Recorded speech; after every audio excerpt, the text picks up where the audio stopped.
North Dakota Republican Governor Jack Dalrymple has approved a 6-week abortion ban in North Dakota. He has also signed a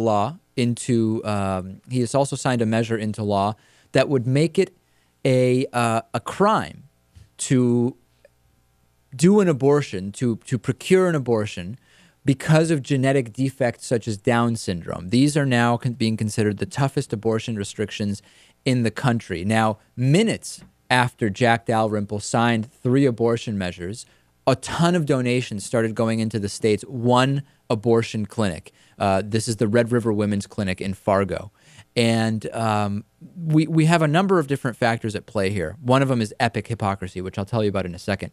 But even Governor Dalrymple is admitting, he says, quote, "Although the likelihood of this measure surviving a court challenge remains in question, this bill is nevertheless a legitimate attempt by a state legislature to discover the boundaries of Roe v. Wade."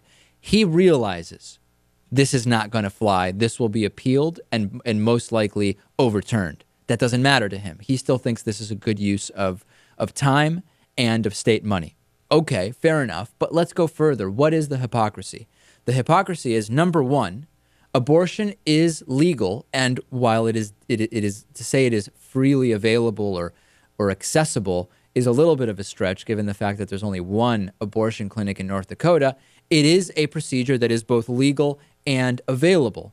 However, these are laws that are directly being put in place to go against. This is legal, right, Lewis? This is not some nebulous arena where it's not really clear. We want to get ahead of the game and make something off the table. This is a legal procedure. Right. That's number one. But number two, presumably, because he is pro-life, whatever that means at this point, I don't know, Governor Dalrymple wants to reduce the number of abortions.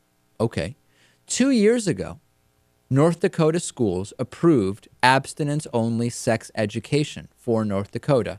What do we know happens when you have abstinence-only sex education? More pregnancies. And then where do abortions come from?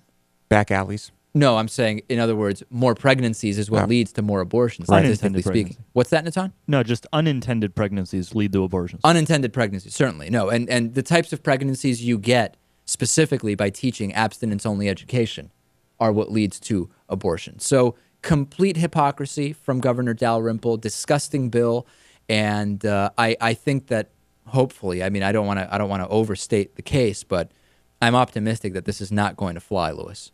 I really doubt it.